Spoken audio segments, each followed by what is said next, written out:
Vamos fazer algumas análises aí desse começo do mês de maio com vocês aqui no canal Baú do Trader.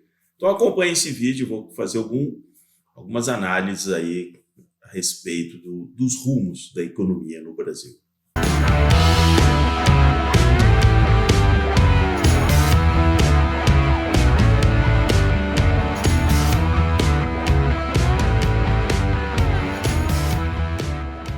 Bem-vindo ao canal Baú do Trader, sou Paulo Bittencourt e vou fazer aqueles comentários. Aproveite, já se inscreva aqui no canal, coloque o sininho e tal.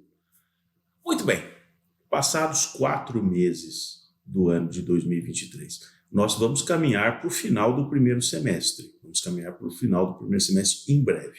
E o que temos? Realmente uma política fiscal que ainda não diz para que veio, nada de cortes, vários gastos que são divulgados, e aí veja o reflexo no Ibovespa. Você ainda acredita, você ainda é daqueles que acha que vai ganhar dinheiro na Bolsa esse ano de 2023? Esqueça. Com o juro a 3,75, quarta-feira, né, dia 3 de maio, o Copom vai manter a taxa de juros. Não há a menor possibilidade dele baixar a taxa agora. Ele tem que ter materialidade numa política fiscal crível. E esse arcabouço fiscal não é crível. É só uma carta de intenções. Não adianta lá, tem a ministra do Planejamento, fazer aqueles discursos. Eu achei muito interessante, vou comentar com vocês. Ao longo da semana passada, eu já comentei com vocês, o Campos Neto foi muito didático. Ele explicou, por exemplo, que só 20% do crédito está atrelado à taxa Selic. Quando você vai pedir um empréstimo no banco, ele não usa a Selic. Ele tem um spread, ele tem uma margem lá, ele não vai. Então não adianta você achar que se a taxa saísse de 3,75, caísse para 9, você iria no banco e falou assim, olha, a taxa Selic caiu de 3,75 para 9, você vai me emprestar quanto? Considerando que fosse uma empresa. Vou prestar 40% ao ano. Mas como assim? A taxa Selic caiu? Não, pois é. O cara vai cobrar de você 40% ao ano. Então para com esse negócio de travar como se todos os males do Brasil fossem a taxa Selic em 13,75. O problema é a confiança. É a confiança das pessoas nas decisões que são realmente atabalhoadas de um governo que não sabe para onde vai, querendo discutir medidas jurídicas já pacificadas, como, por exemplo, não, a BR é distribuidora, não, tem que voltar com a BR é distribuidora, agora tem que fazer isso, tem que fazer aquilo. Então, o problema é da confiança. E quem tem o capital sabe muito bem com quem está lidando. Então, não é o problema da taxa em 13,75. Não é esse o problema. E aí a Bolsa simplesmente vai, porque a economia vai, simplesmente, talvez a gente atinja nesse ano, com sorte, agora que foi mais ou menos recalculado, 1%. 1%. Só o efeito do carregamento do ano passado, de um PIB de 2,9, no carrego estatístico, como se diz, que é uma projeção daquilo que você já teve. Então, do ponto de vista do PIB, que na verdade o PIB, a gente fala muito em termos de percentual, mas no fundo o PIB são alguns trilhões de reais de riqueza que o país conseguiu oferir no ano. Então, a gente está falando de alguns trilhões. Então, quando você vai falar assim, olha, 1%, você está falando 1%, já corrigido, em função de inflação e dos parâmetros.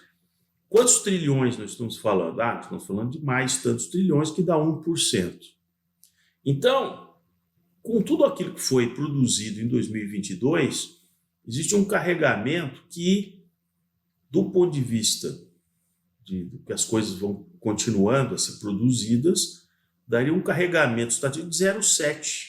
Então, se você analisar o PIB de 2022 e o PIB de 2023, se a gente ficar no mesmo nível de atividade econômica, vai aparecer um PIB de 0,7%, mas isso é apenas um fator estatístico. Você não cresceu nada, é só um efeito estatístico. Então, quando a gente está falando, se conseguirmos em 2023 um PIB de 1%, porque as projeções já eram piores, agora estão um pouco melhor. 1% é nada, é pífio.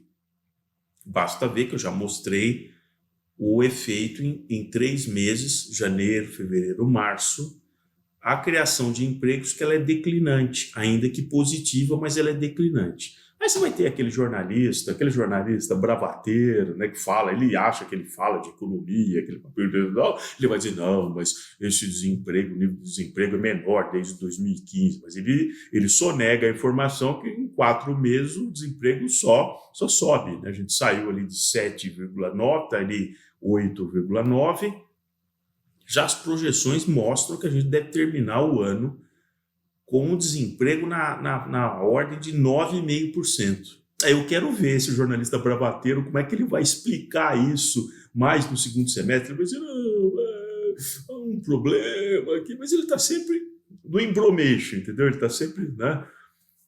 Então é o que temos. O que temos, passados 4 meses, o dólar está ali hibernando ainda ali naquela faixa um pouco acima de 5 para 1.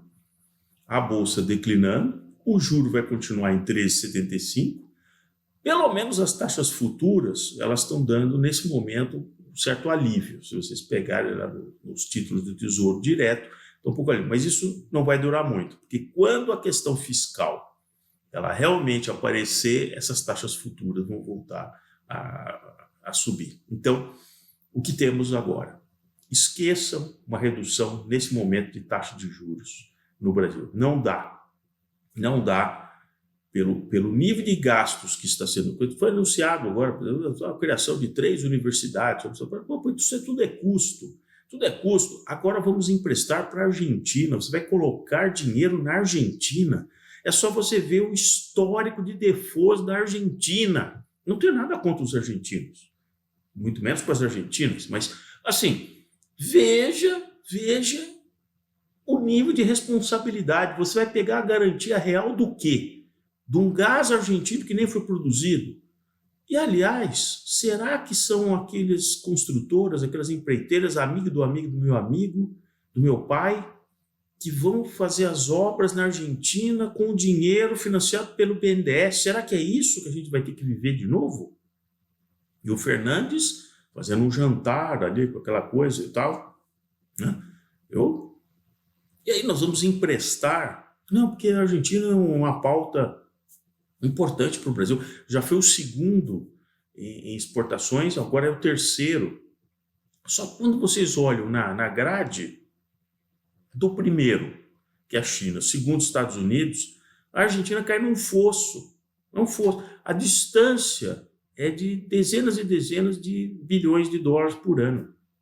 É irrelevante.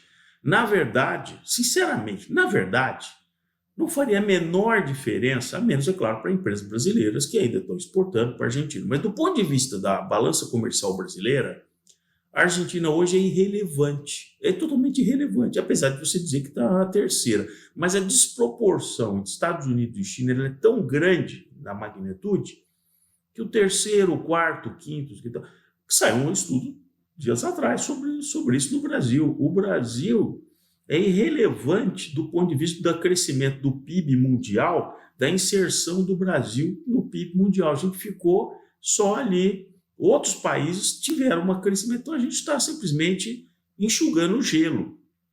Por isso que a sensação de pobreza, esse relatório também aponta, a sensação de pobreza relativa em outros países do Brasil só vai aumentar, porque a gente ficou com realmente as coisas que a gente devia fazer, né, de realmente o maior valor agregado e tal, simplesmente não foi feito. A gente sempre se desvia dos assuntos importantes para o Brasil, para questões de gênero, minorias, né?